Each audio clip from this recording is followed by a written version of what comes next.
2025年4月27日，这段 NBC Meet the Press 的专访中，美国国务卿卢比奥面对关于俄乌战争、对华贸易、移民政策等尖锐问题时，反复以法律条文作答，却鲜少展现出任何人道关怀。尤其当被问及数名患病儿童被强行遣返时，他的回答冷漠而机械，仅强调母亲身份非法，全然无视孩子的病情与基本人权。这场采访透露出一种令人不安的冷酷态度，在他口中，移民政策只是冷冰冰的法律程序，而非关乎生命与尊严的议题。接下来，我们就一起来看看卢比奥在这场采访中的具体表现。从这场采访中，我们看到的不只是政策辩护，更是一种对人道关怀的冷漠缺席。当移民儿童的生命被当作程序处理，当战争与和平被简化为外交操作，我们不得不问，这样的领导者是否还能代表人民最基本的良知与温度？欢迎在评论区分享你的看法。And joining me now is Secretary of State Marco Rubio. Secretary Rubio, welcome back to Meet the Press. Good morning. Thanks. Well, good morning to you. Thank you so much for being here. President Trump is about to mark his 100th day in office. It comes as a key campaign promise is to end the war in Ukraine, and against the backdrop of that extraordinary meeting between President Trump and President Zelensky. Mr. Secretary, is Russia and Ukraine now closer to a deal in the wake of that meeting? Well, I think they're closer in general than they've been any time in the last 3 years, but it's still not there. And as I said, and he has said, and others have said, he's done an extraordinary job at the highest levels of our government. The president has put out everybody you can imagine, Ambassador Witkoff, myself, the National Security Advisor, the Vice President, been involved and engaged in this effort to bring the two sides closer so we can have path to peace. By the way, that's something that should be celebrated. He's trying to end a 3-year war that has no military solution, where every day people are dying, especially on the Ukrainian side, in many cases civilians and children, as we've seen the images over the last few weeks.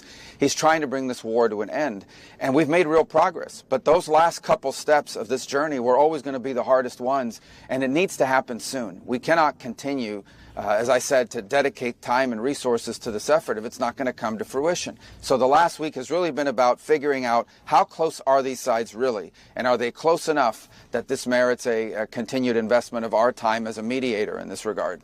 What is the timeline? Are you talking weeks or months? How long are you willing to give them to reach a peace agreement? Well, I always think it's silly to set a specific date or whatever, but I can just tell you that almost 100 days into this presidency, the president has dedicated a tremendous amount of time and energy to this. And we think we brought the sides closer than they've been in a very long time, but we're not there yet, and it needs to start happening. We need to start, I think this is going to be a very critical week.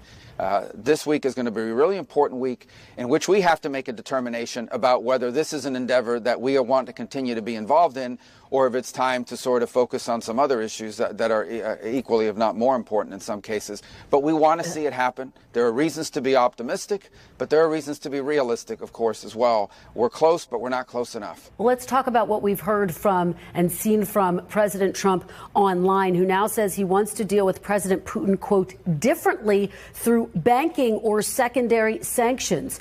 Will President Trump follow through with imposing new sanctions against Russia? Well, first of all, I'm not going to, the president, we have multiple options, frankly, to address this and to deal with all of this, but we don't want to get to that point. This is still not the time. I think what the president is saying and has been saying for some time now is he is aware that he has these options. People ask him about it all the time, but what he really wants is a peace deal. He wants the dying and the killing to stop. This is a terrible war. It's cost the lives of thousands of people, billions of dollars, and generational destruction on the side, especially on the Ukrainian side. We want the war to end. You saw yesterday at the Pope's Mass, there was talk about war and how it needed to stop. The Pope, the late Pope, who's celebrated for being a peacemaker and trying to talk about these things. We should all be happy that we have a president of the United States and Donald J. Trump who wants to end and prevent wars. And that's what we're trying to do here. And so ultimately, look, if it doesn't happen, it doesn't come to fruition, then as a nation state, there are options that we have for those who we hold responsible for not wanting the peace. But we'd prefer not to get to that stage yet because we think it closes the door to diplomacy. Well, you know, the president has made a number of demands against Ukraine. Just last month, the president told me he might impose penalties against Russia. I guess given the frustrations that he is voicing, Mr. Secretary, why hasn't he imposed sanctions yet? Well, because I think we're still hoping to see that this effort works out in diplomacy and that we can bring these two sides closer together. I mean, the minute you start doing that kind of stuff, you're walking away from it. You've now doomed yourself to another 2 years of war, and we don't want to see it happen. I think what's important and really weighs is there is no other country. There is no other institution or organization on the earth that can bring these two sides together. No one else is talking to both sides but us. And no one else in the world can make something like this happen but the president. This is a very significant responsibility and a really important opportunity. And we want to make sure that we work it all the way through, that we don't walk away from something that can actually work or that can actually lead to peace, but we also don't want to continue to spend time on something that's not going to get us there. So throughout this process, it's about determining, do both sides really want peace, and how close are they or how far apart they are after 90 days of effort here, over 90 days of effort. That's what we're trying to determine this week. There are reasons to be optimistic, and there are also reasons to be concerned. It's complicated. If this was an easy war to end, it would have been ended by someone else a long time ago. But right now, the only one who can bring these two sides together to end this war is our president, President Trump. And we're doing everything we can to see if we can get that done here over the next few days. Let me ask you about some of the language you've taken. Just 3 years ago, you co-sponsored a Senate bill barring the United States from recognizing Russian claims to any portion of Ukraine's land. Let me read you part of what you said. Quote, Vladimir Putin is the real aggressor in this war, and he is attempting an unjustified takeover of a sovereign democratic country. The United States cannot recognize Putin's claims, or we risk establishing a dangerous precedent for other authoritarian regimes like the Chinese Communist Party to imitate. What message does it send to China and other adversaries if the United States allows Russia to keep the land it's illegally claimed? Well, first of all, I would say that right now there's a lot of press reports about this, that, or these concessions or that concessions. A lot of things have been discussed, and the reason why those things are being discussed is very simple. Not because we're going to force anyone to do anything or pressure anyone to do anything like this, but because we need to understand what are the options to bringing about an end to the war. We need to be grown-ups and realistic here. In any negotiated end to a war, both sides get something and both sides have to give something up. That's a reality. Without speaking specifically about that or another, you wrote that, you talk about that was back in September of 2022. Since September of 2022, this war has continued. Thousands of more people have died. Generational destruction that Ukraine's going to spend 2 generations rebuilding from. This is a war that needs to end now. And so in order for this war to end, there are things Russia wants that it will not get, and there are things Ukraine wants that it will not get. Yeah. If it wasn't the case, that would have been done a long time ago. No one here is claiming that one side is going to unconditionally surrender to the other and bring this to an end. But that's why diplomacy can be difficult and time-consuming, but it is the only way to end this conflict. There is no military solution to this war. The only solution to this war is a negotiated settlement where both sides are going to have to give up something they claim to want and are going to have to give the other side something they wish they didn't. That's how you end wars, and that's what we're trying to achieve here, so more people won't die. There are people who will die today in this war because there is no peace. We don't want to continue to have to say that. Every time you turn on the news and they say, well, another missile strike, all these things will continue to happen. This could get even worse in the months to come. Yeah, you know, President Putin has never acknowledged Ukraine's right to exist. So why do you trust that he won't invade Ukraine again or another European country? Well, I don't think peace deals are built on trust. I think peace deals have to be built on verification, have to be built on facts, have to be built on action, have to be built on realities. So this is not an issue of, of trust. It's an issue of building in these sorts of things, verification, security guarantees, things that have been discussed in the past. All these things are being talked about here. All of these things. Yeah. But right now, it's not the time. If we're trying to bring two sides together, the last thing you want to do is give some side, one of the two sides, an excuse to walk away from this effort.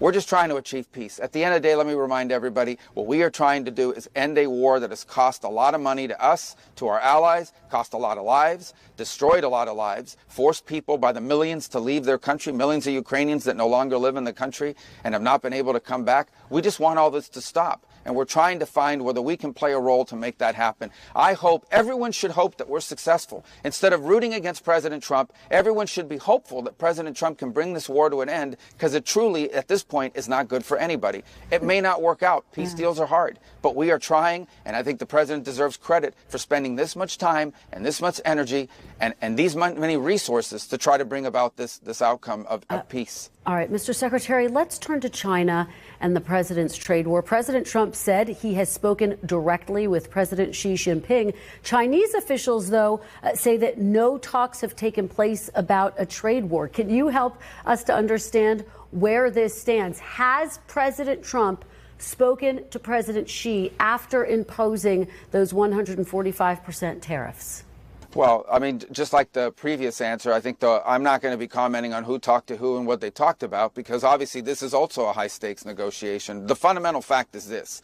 For 30-something years, the Chinese have gotten away with unfair trade practices. Not just unfair, outrageously unfair trade practices. Yeah. Just very simple. Chinese companies can do whatever they want in America. American companies can only do what the Chinese allow them to do in China, and it's very limited, and every year it gets more and more limited. They flood, not just us, but they flood the world with exports, but they push back against any imports. They are 100% favorable to unfairly favorable to their companies and unfair to ours. They steal our intellectual property. They reverse engineer things they get a hold of. I mean, it's on and on and on, unfair, and they've been allowed to get away with it. And finally, almost too late really, but finally we have a president that stood up to it. And it's not just us that needs to be standing up to it, by the way. Europe is concerned about the number of electric cars that China tried to dump on them. China's had trade problems with Canada and with others. This needs to stop. And so the bottom line is that the president is dealing with something that should have been dealt with a very long time ago, and it was almost too late. So, Mr. Secretary, just to be clear, you can't confirm that a phone call has taken place between President Trump and President Xi of China post. Well, I don't comment on the phone calls the president makes with foreign leaders. All right. Yeah, I think I've directed you to the White House. It's for the president to tell you who he's talked to. I'm not going to get in the way of those negotiations. Okay, let's talk now about some new reporting that came in overnight. I want to just go through it for you and for our audience. 3 U.S. citizen children have been deported with their mothers. Now, this is according to the Washington Post. The family's lawyer says one of them is a 4-year-old with stage 4 cancer, deported without medication or ability to contact doctors. The family's lawyers are also saying their clients were denied communication with family and legal representatives before being deported. And it's raising concerns about the issue of due process, that it's being violated. So let me ask you, is everyone on U.S. soil, citizens and non-citizens, entitled to due process? Yes, of course. But let me tell you, it looks in immigration standing, the laws are very specific. If you're in this country unlawfully, you have no right to be here and you must be removed. That's what the law says. Somehow over the last 20 years, we've completely lost this notion that somehow or completely adopted this idea that, yes, we have immigration laws, but once you come into our country illegally, it triggers all kinds of rights that can keep you here indefinitely. That's why we were being flooded at the border. And we've ended that, and that's why you see a historically low number of people not just trying to cross our border, trying to cross the border into Panama, all the way down in the Darien Gap. I mean, it's been a huge help for those countries as well. On the headline, that's a misleading headline. Okay, 3 U.S. citizens, ages 4, 7, and 2, were not deported. Their mothers, who are legally in this country, were deported. The children went with their mothers. If those children are U.S. citizens, they can come back into the United States if there's their father or someone here who wants to assume them. But ultimately, who was deported was their mothers who were here illegally. The children just went with their mothers. But it wasn't like, you guys make it sound like ICE agents kicked down the door and grabbed the 2-year-old and threw him on an airplane. That's misleading. That's just not true. Just to be clear, because I do want to get to the overhaul at the State Department, is it the U.S. policy to deport children, even U.S. citizens, with their families, and I hear what you're saying, without due process, just to be very clear there? Well, No. Again, if someone's in this country unlawfully, illegally, that person gets deported. If that person is with a 2-year-old child or has a 2-year-old child and says, I want to take my child with me, well, then you have two choices. You can say, yes, of course you can take your child, whether they're a citizen or not, because it's your child. Or you can say, yes, you can go, but your child must stay behind. And then your headlines would read, U.S. holding hostage 2-year-old, 4-year-old, 7-year-old while mother deported. So the parents make that choice. I imagine those 3 U.S. citizen children have fathers here in the United States. Yeah. They can stay with their father. That's up to their family to decide where the children go. Children go with their parents. Parents decide where their children go. Right. The U.S. deported their mothers who were illegally in America. Mr. Secretary, I want to talk to you about this overhaul of the State Department. You slashed U.S.-based employees by 15%, actually less than what the White House was recommending, which was about 50%. It's my understanding. Are you finished with the cuts or are more coming?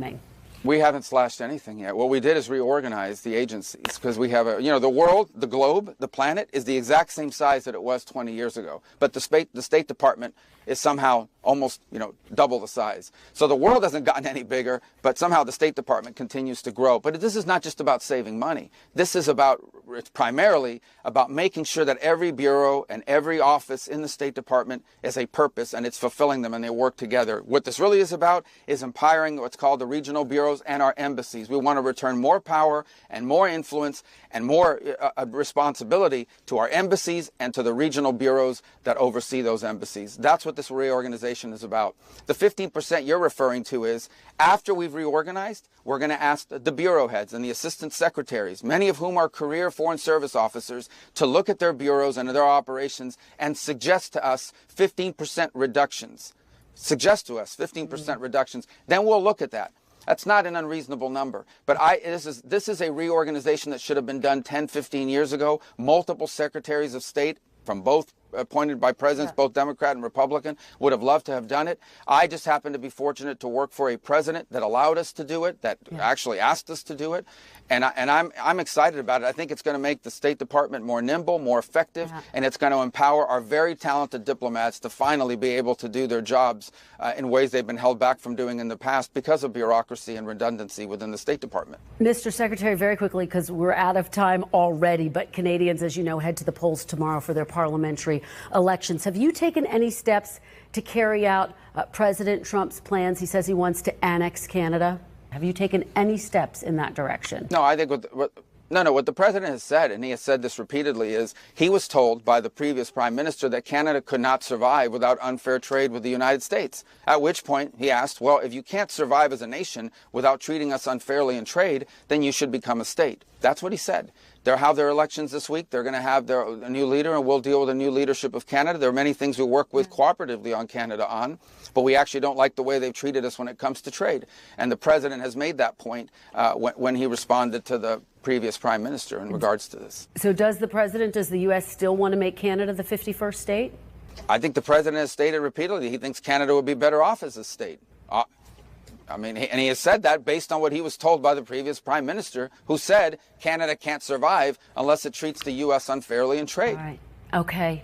Secretary of State Marco Rubio, thank you so much. We covered a lot of ground today. Really appreciate your joining us. Thank you.